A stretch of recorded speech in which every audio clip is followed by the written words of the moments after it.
Hello, everyone. We have another Dear DSO entry on the website, and you can submit your own story or question at dadstartingover.com/dear-DSO, and I will answer here in video format. Today's message comes from JD, and the subject line is Trauma Catalyst Avoidance.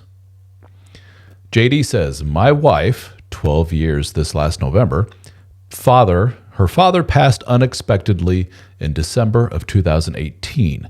Since then, she has suffered greatly to enjoy our marriage. 2020 was married with her having multiple emotional affairs. 2021, it turned physical, although she maintains it never went all the way. 2022, more making out with randoms and emotional online affairs. All while, quote, snapping out of it and claiming how much she loves me. It's gone from, quote, not being attracted to me to she's avoidant and she has intimacy issues.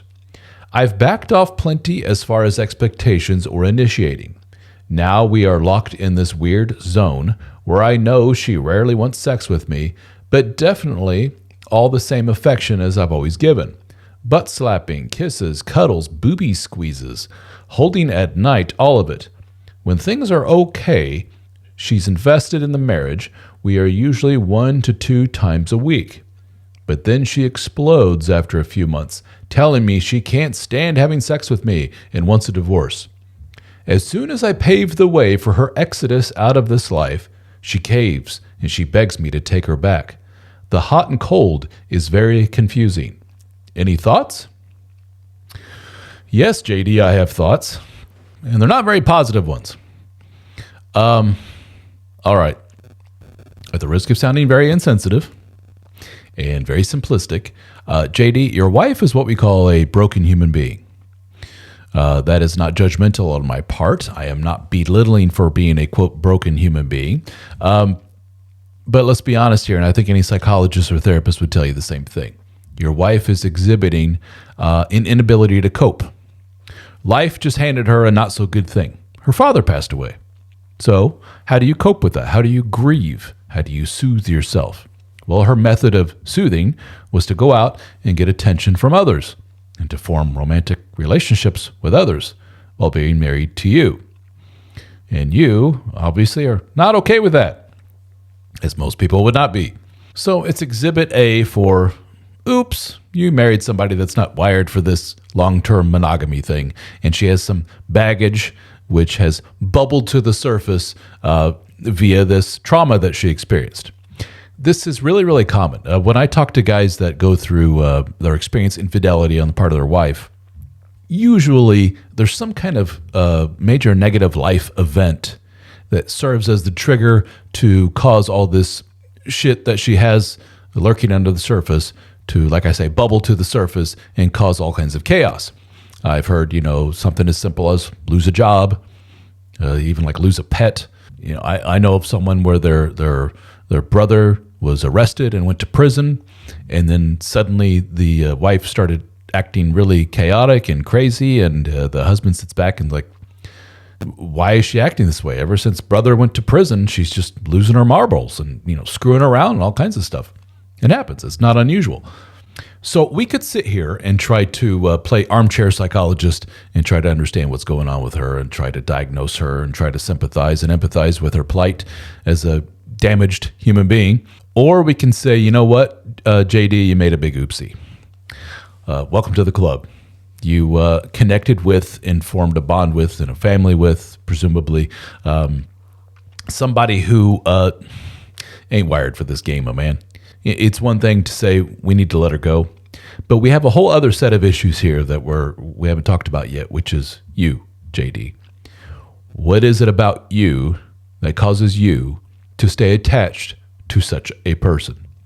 Because if I tell your story to, dare I say, the majority of people out there that I run into, I randomly go up to 100 people on the street and say, listen to my friend JD's story.